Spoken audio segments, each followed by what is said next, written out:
Hi everyone, Christina here. Welcome to day 14 of the Valentine's Day card series. Today I'm going to be making 4 mini cards using these envelopes from Simon Says Stamp.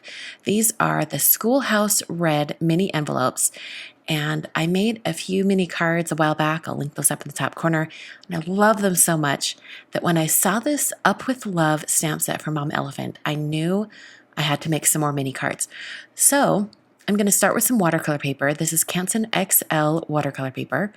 And I'm first going to trim down the watercolor paper to the exact size of the card, which is 2.5 inches wide by 3.5 inches tall. I'm going to stamp on each one of these in some VersaFine Onyx Black ink the different images from the stamp set. There are so many cute little images with animals holding balloons, and they're all heart-shaped balloons, so it's perfect for Valentine's Day.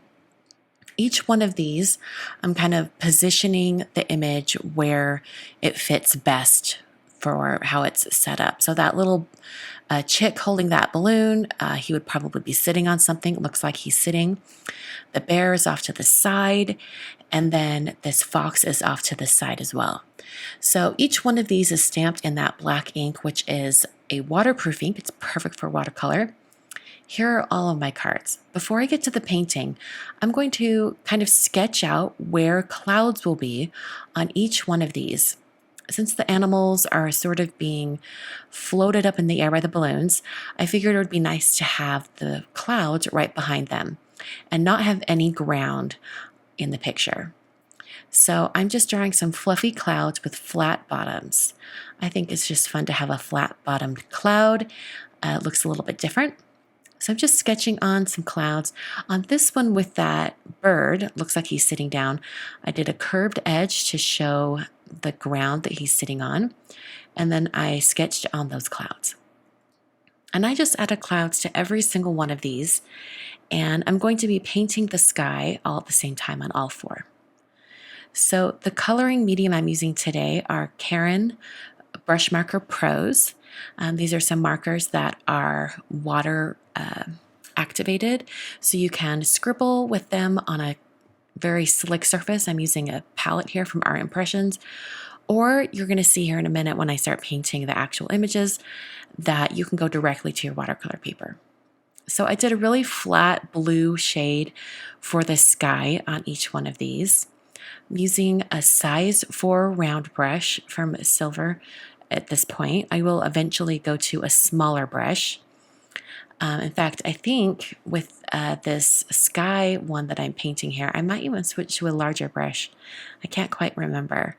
But I did turn each one of these little cards upside down when I painted the top curved mounds of the clouds, which is a little bit easier to get right up next to the clouds. I was also trying to avoid painting directly over those pencil lines so that I can erase them later. Sometimes watercolor traps pencil and you can't erase it.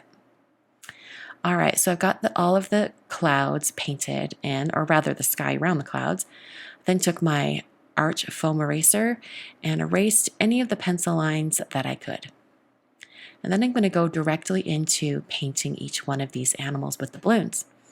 So like I mentioned, I'm using those markers. I'm starting with red 209, and I'm going to put it directly onto the watercolor paper. Sometimes watercolor markers or markers that you can watercolor with, they tend to really sit on the paper and you can't spread them with water. I don't find that to be the case with Caran markers. I think they're a dream to work with. The colors really do spread out as you start painting with them.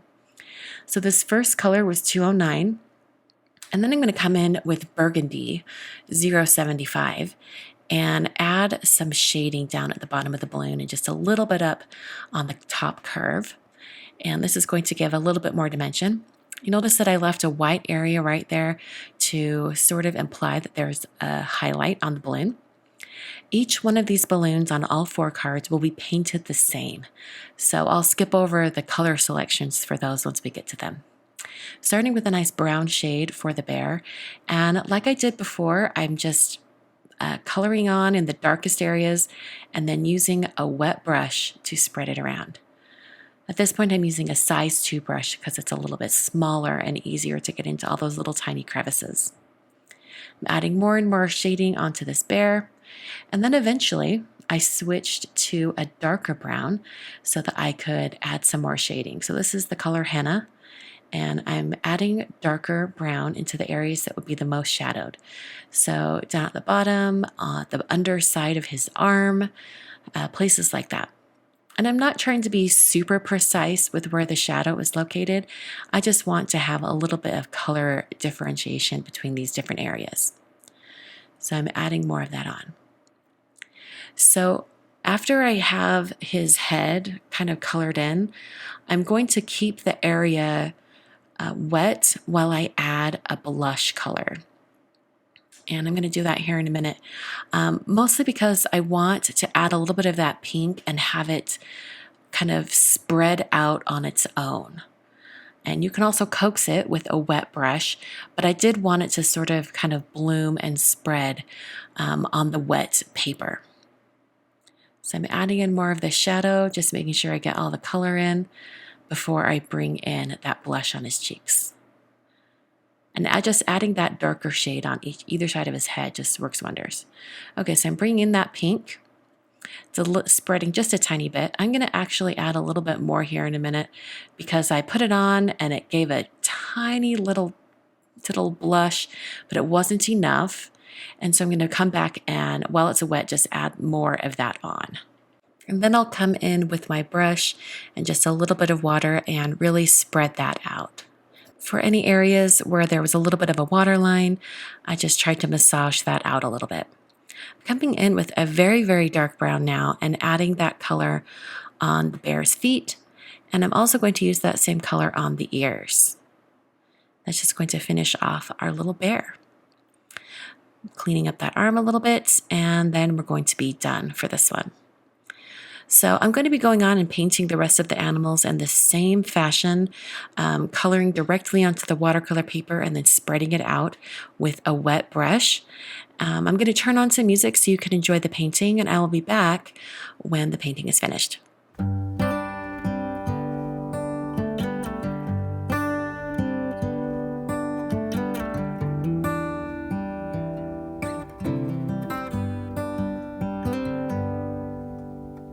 Say something like you love me and make my day, like you always do,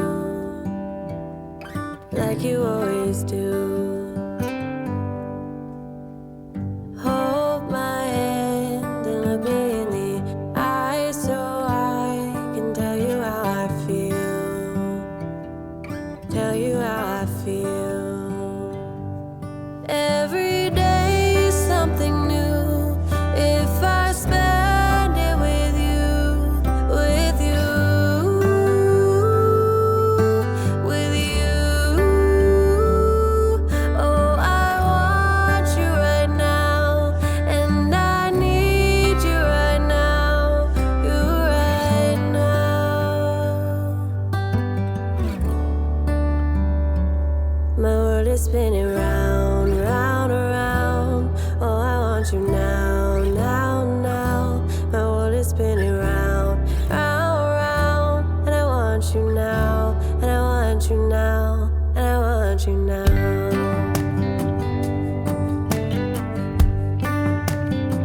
always spinning round, round, round. And I want you now, and I want you now, and I want you now. After all the painting was finished, I took all 4 of my little cards that I painted and I used the Deckle paper trimmer from Tonic and Tim Holtz to just give them a little bit of a more organic edge. I used this in Wednesday's video and I really love the look, and you're probably going to see this for a while. I trimmed these down to be a little bit smaller than the actual finished cards, so they're ending up about a 1/4 inch smaller on both dimensions. I then cut my card bases out of some Neenah Classic Crest Solar White 110-pound cardstock. They were 5 inches wide by 2.5 tall and scored at 2.5. Or, I'm sorry, 3.5 tall and scored at 2.5. And then used my bone folder just to fold those, and then I put some foam adhesive on the back of each of my watercolor panels. I put those on the front of the card bases. And then I created the greetings. I used 4 different sentiments from the stamp set, and I stamped them on some black cardstock in Versamark ink. I'm going to be heat embossing these, so I prepped the area with an anti-static powder tool before stamping, inked them up with Versamark, and then stamped down. I applied some white embossing powder to these stamped greetings. I used Alabaster embossing powder from Brutus Monroe. Hit that with my heat tool until it was smooth and melted. And then I trimmed all 4 of these greeting strips down so that I could cut the words apart. I wanted to have the greetings on multiple lines, so I thought it'd be fun to cut them down pretty close to where the words are, and then just trim them into individual words or little groups of words. I then put some foam adhesive on the back of each, and then adhered them in the empty spaces on the cards. So that finishes the cards for today and for the Valentine's Day card series. I hope you guys enjoyed. I'm in the middle of moving house right now, so I'm going to be taking a little bit of a break. I'll be back next week with a video for Simon Says Stamps March card kit. But other than that, you might not see me for a little while.